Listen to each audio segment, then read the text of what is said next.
Hello students, इस video में हम क्लियर करेंगे 2 नंबर। तो हाँ स्टूडेंट, अगर आप क्लास 12 में हैं और हिंदी की तैयारी कर रहे हैं तो मैं आपके लिए लेकर आया हूँ एक मोस्ट इम्पॉर्टेंट वीडियो। क्योंकि इस वीडियो में हम 12th हिंदी व्याकरण के 6 महत्वपूर्ण मुहावरों को पढ़ेंगे जो कि अब तक आपके बोर्ड एग्जाम में कई बार पूछे जा चुके हैं और इस बार भी बोर्ड एग्जाम में आ सकते हैं। स्टूडेंट, जो ये टॉपिक है मुहावरे और लोकोक्तियाँ, ये आपके बोर्ड एग्जाम में 2 नंबर का पूछा जाता है। ठीक है, तो अगर आपको 2 नंबर क्लियर करना है तो आपको कई मुहावरे और कई लोकोक्तियों को पढ़ना होगा। ठीक है, उनके वाक्य प्रयोग को सीखना होगा। तो इससे पहले भी मैं आपको मुहावरे और लोकोक्तियाँ बता चुका हूँ जो आपको 12th हिंदी व्याकरण प्लेलिस्ट में मिल जाएगा, जिसका लिंक मैं डिस्क्रिप्शन में दे दूंगा। लेकिन इस वीडियो में हम 6 महत्वपूर्ण मुहावरों को पढ़ेंगे। देखिए, जितना ज़्यादा आप इस समय पढ़ लेंगे आपको एग्ज़ाम में कम पढ़ना होगा और आप अच्छे से 2 नंबर क्लियर कर पाएंगे। देखिए, जैसे इसमें होता क्या है, फर्स्ट क्वेश्चन है आस्तीन का सांप। आप में जो क्वेश्चन आएगा वो सीधा लिखा होगा आस्तीन का सांप और लिखा होगा कि निम्न मुहावरों का वाक्य प्रयोग, यानी कि अपनी भाषा में आपको इसका अर्थ लिखते हुए वाक्य प्रयोग करना है। तो देखिए, जैसे आपका है आस्तीन का सांप, ठीक है, तो इसका जो अर्थ होता है वो होता है विश्वासघाती मित्र। ठीक है, विश्वासघाती मित्र। ठीक है, ये तो होता है इसका अर्थ।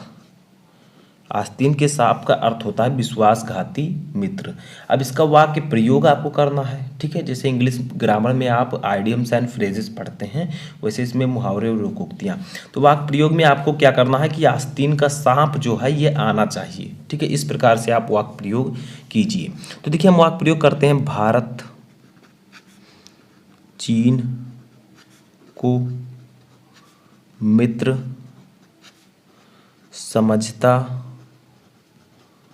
था। ठीक है, मैं आपको साथ में लिखकर बताऊंगा। ठीक है, भारत पर आक्रमण करके उसने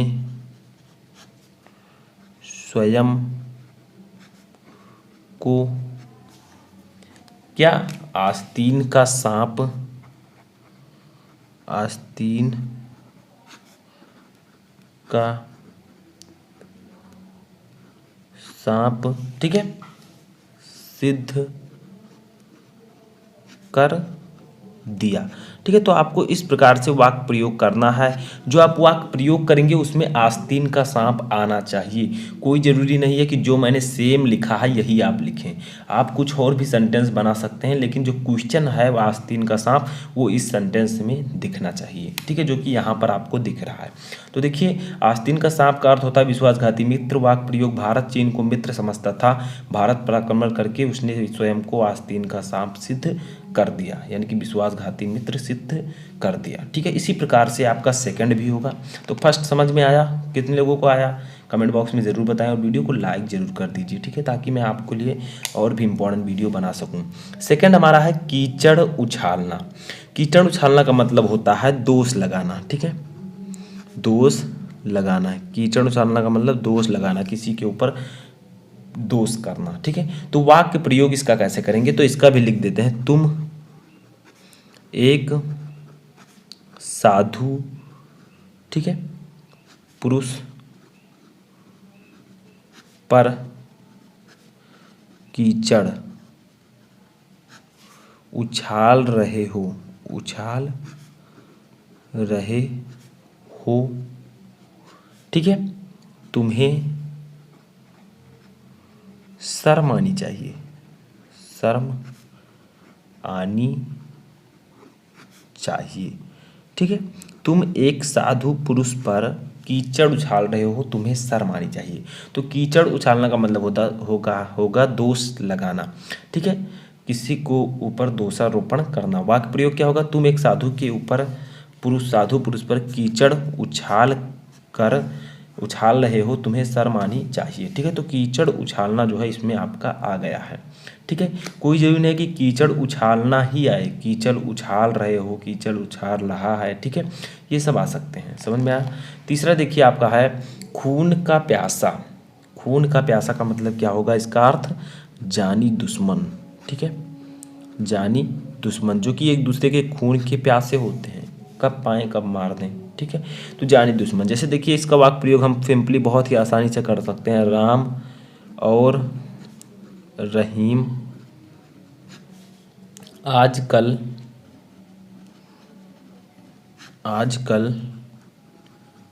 एक दूसरे के खून, ठीक है, के प्यासे बने हुए हैं, ठीक है। यानी कि क्या कहा जा रहा है कि राम और रहीम आजकल एक दूसरे के खून के प्यासे बने हुए हैं। तो देखिए इसमें भी खून का प्यासा जो शब्द है वो आ गया, तो इसी तरह आपको वाक्य प्रयोग करना है। तो खून का प्यासा जो होगा इसका अर्थ होगा जानी दुश्मन। वाक्य प्रयोग राम और रहीम आजकल एक दूसरे के खून के प्यासे बने हुए हैं, यानी कि एक दूसरे के जानी दुश्मन बने हुए हैं, ठीक है। तो तीसरा आपको समझ में आया। अब हम लोग अपना पढ़ेंगे चौथा इंपॉर्टेंट मुहावरे और लोकोक्तियाँ, ठीक है। चौथा क्या है देखिए, पहाड़ टूटना। अब पहाड़ टूटना का अर्थ क्या होगा बताइए। तो पहाड़ टूटना का मतलब अत्यधिक मुसीबतें आना, ठीक है, अत्यधिक मुसीबतें आना, ठीक है। अब देखिए पहाड़ टूटना का अर्थ तो होगा अत्यधिक मुसीबतें आना, लेकिन इसका वाक्य प्रयोग हम कैसे करेंगे। तो वाक्य प्रयोग सेम वही है जैसे मोहन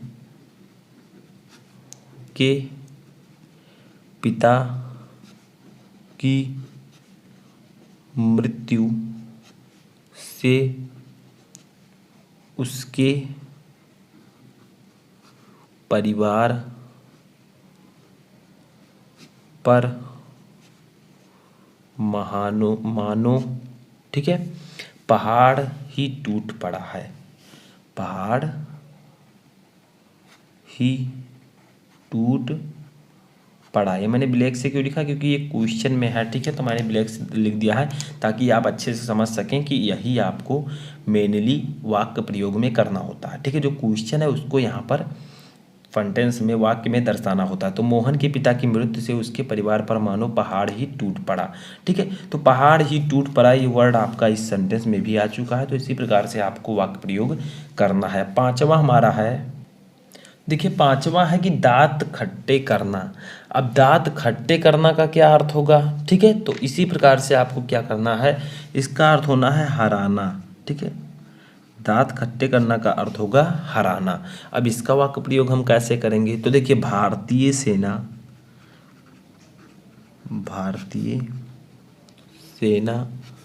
ने सन 1971, ठीक है, 1971 के युद्ध में, ठीक है, पाकिस्तानी सेना के दांत खट्टे कर दिए थे, ठीक है। यानी कि वाक्य प्रयोग में क्या लिख सकते हैं आप, दांत खट्टे करना का मतलब हराना। वाक्य प्रयोग आप लिख सकते हैं भारतीय सेना ने सन 1971 के युद्ध में पाकिस्तानी सेना के दांत खट्टे कर दिए थे, ठीक है।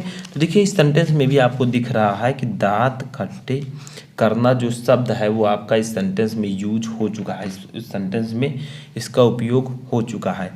तो ये आपका वाक्य प्रयोग है, ठीक है। तो दांत खट्टे करना यानी कि हराना, ठीक है।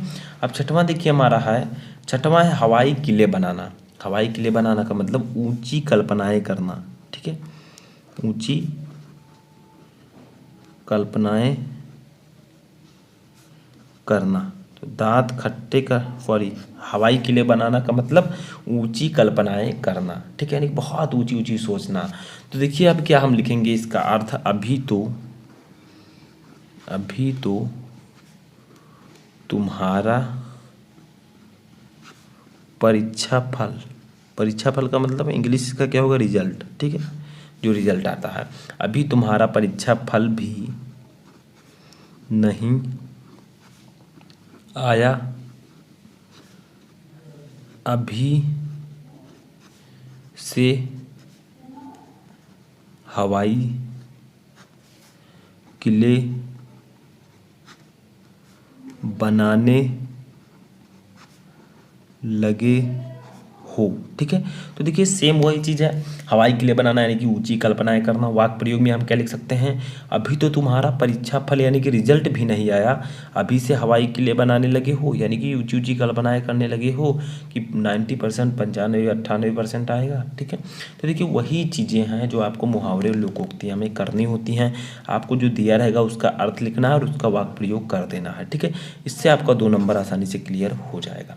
अब आप लोग जो और भी मैंने मुहावरे और लोकोक्तियाँ पढ़ाए उनको भी जाकर पढ़ लीजिए, और अगर ये वीडियो पसंद आए तो वीडियो को लाइक कीजिए, चैनल पर नए तो चैनल को सब्सक्राइब कर लें, और कोई भी क्वेरी है या किसी भी टॉपिक पर आपको वीडियो चाहिए तो कमेंट बॉक्स में मुझे बता सकते हैं।